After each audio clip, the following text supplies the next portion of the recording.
आज की इस वीडियो में हम पढ़ने वाले हैं राजनीति सिद्धांत और उसका अर्थ।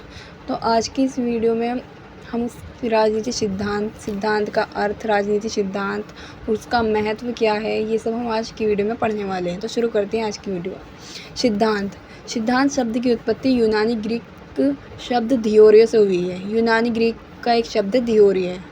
तो सिद्धांत शब्द की उत्पत्ति धियोरियो से हुई है, जिसका अर्थ है मनन की अवस्था, चिंता की स्थिति। मनन का अर्थ है यहाँ सोचने की अवस्था, चिंता की स्थिति। जब हम किसी भी तथ्य को समझने के लिए उस तथ्य पर मनन करते हैं या फिर बहुत ज़्यादा सोच में पड़ जाते हैं, तो उसे धियोरियो या अर्थात सिद्धांत कहा जाता है। क्या कहा जाता है? उसे धियोरियो या सिद्धांत कहा जाता है।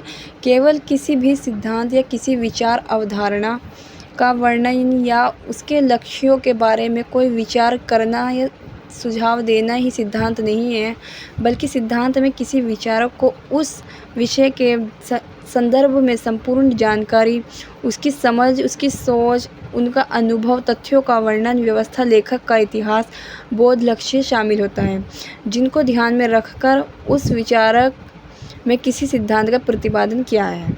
जो विचारक होता है हमारे सिद्धांत का, उन सब को इन सब के बारे में जानकारी होना आवश्यक है।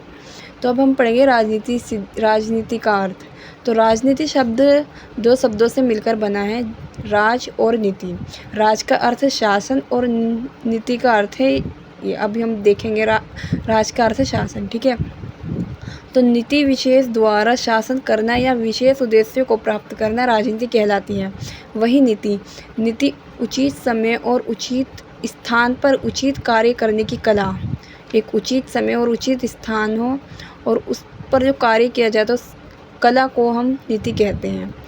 राजनीति शब्द का सबसे पहले इस्तेमाल जो किया था अरस्तु ने किया था। अरस्तु को राजनीति का जनक या पिता भी कहा जाता है। सिंपल भाषा में अगर राजनीति की परिभाषा कहें तो जनता के सामाजिक और आर्थिक स्तर या ऊंचा करना राजनीति कहलाती है, ठीक है।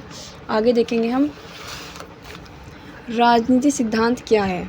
तो राजनीति सिद्धांत राज्यों और उसकी कार्यकारी सरकार, जो राज्य है उसकी कार्यकारी सरकार के व्यवस्थित अध्ययन से जुड़ा है। यहाँ पे सरकार का मतलब राज्य है। यह राज्य और सरकार से संबंधित विचारों का वर्णन और विश्लेषण करता है। सिद्धांत जो है हमारा, ये राज्य से जुड़ा जो विचार होते हैं उस पर विश्लेषण करता है, ठीक है। यह उनके वास्तविक संदर्भ में राजनीतिक घटनाओं की व्याख्या करता है। यह संस्थानों का मूल्यांकन, जो सिद्धांत वगैरह के संस्थान वगैरह होते हैं उसका मूल्यांकन करता है और अच्छे राज्य और अच्छे समाज की संभावनाओं की जांच करता है। अच्छे राज्य जो हमारा बनता है उसकी जांच करता है कि अच्छा बने कि नहीं। समाज की राजनीतिक घटनाओं तथा प्रक्रियाओं का वर्णन, व्याख्या और विश्लेषण करता है तथा उनकी कमियों को दूर करने में उपाय भी देता है राजनीति सिद्धांत, ओके। अब हम पढ़ेंगे राजनीति सिद्धांत। ये जो विषय है थोड़ा जटिल विषय है, क्योंकि पाश्चात्य राजनीतिक चिंतन का इतिहास, जिसका ये सिद्धांत एक अभिन्न अंग है, ठीक है। अब 2400 वर्षों से भी अधिक पुराना ये शब्द है राजनीतिक सिद्धांत, तथा इसमें विभिन्न राजनीतिक दार्शनिकों, धर्मशास्त्रियों, अर्थशास्त्रियों, समाजशास्त्रियों, राजाओं तथा अन्य लोगों ने अपना अपना योगदान दिया है। किसमें? राजनीतिक सिद्धांत में, ठीक है। राजनीतिक सिद्धांत को हम कुछ विशिष्ट धाराओं में बांट लेते हैं, जैसे परंपरागत राजनीति सिद्धांत, प्राचीन राजनीति सिद्धांत। इसमें राजनीतिक सिद्धांतों पर दर्शन शास्त्र का अत्यधिक प्रभाव था और सिद्धांतों का उद्देश्य राजनीतिक घटनाओं का वर्णन, व्याख्या, निर्धारण और मूल्यांकन सभी कुछ था। आधुनिक सिद्धांत या व्यवहारवादी सिद्धांत, ठीक है। इस सिद्धांत में विज्ञान को ज़्यादा महत्व दिया और इन्हें केवल राजनीतिक वास्तविकता के वर्णन और व्याख्या तक ही सीमित रखा, ठीक है। अब पढ़ेंगे हम समकालीन राजनीतिक सिद्धांत। दार्शनिक और वैज्ञानिक पक्षों के बीच में समन्वय बनाने का प्रयास किया गया। किसमें? समकालीन राजनीति सिद्धांत। अब हम राजनीति विचारकों के नाम पढ़ेंगे, कौन कौन राजनीति विचारक हैं। तो इसमें शामिल है अरस्तु, प्लेटो, होब्स, लॉक्स, कार्ल मार्क्स, इन सब ने अपने अपने तरीके से राजनीतिक सिद्धांत को परिभाषित किया है। सब ने अलग अलग परिभाषाएं दी। राजनीति शब्द की कोई एक परिभाषा नहीं है, अपने अपने हिसाब से सभी विचारकों ने इसकी अलग परिभाषा दी। तो अब हम पढ़ेंगे परिभाषा।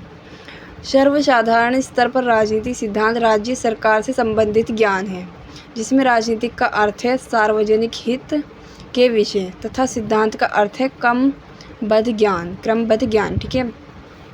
अब देखो, ये एक विचारक है, राजनीतिक विचारक एंडो हेकर। इन्होंने अपनी राजनीतिक सिद्धांत की परिभाषा जो है वो अलग दी है, तो इनके बारे में पढ़ेंगे हम। एंडो हेकर के अनुसार राजनीति सिद्धांत जहां एक तरफ अच्छे समाज और अच्छे राज्य से संबंधित नियमों की निष्पक्ष खोज है, वह दूसरी तरफ ये राजनीतिक और सामाजिक वास्तविकता का निष्पक्ष ज्ञान है। ठीक है। अब एक और विचारक है हमारे गोल्ड और कुल्ब के अनुसार। तो इन्होंने कहा राजनीति सिद्धांत राजनीति शास्त्र का वह भाग है जिसके निम्नलिखित अंग है। इन्होंने कहा कि जो हमारा राजनीतिक सिद्धांत है वो राजनीति शास्त्र का वह भाग है जिसके निम्नलिखित अंग है, मतलब एक अंग नहीं, निम्नलिखित अंग है, एक से अनेक अंग। ठीक है। राजनीतिक दर्शन शास्त्र यह राजनीति विचारों के इतिहास का अध्ययन और नैतिकता मूल्यांकन से संबंधित है। वह एक वैज्ञानिक पद्धति इसकी एक वैज्ञानिक पद्धति है। नंबर 3 राजनीति विचारकों का विषयक विश्लेषण करता है। नंबर 4 है राजनीतिक व्यवहार के सामान्य नियमों की खोज तथा उनका क्रमबद्ध विकास करता है। ठीक है। ये तो हो गई हमारी जो विचारक थे उनके अनुसार जो हमारे राजनीतिक सिद्धांत की परिभाषा है। ठीक है। अब हम आगे पढ़ेंगे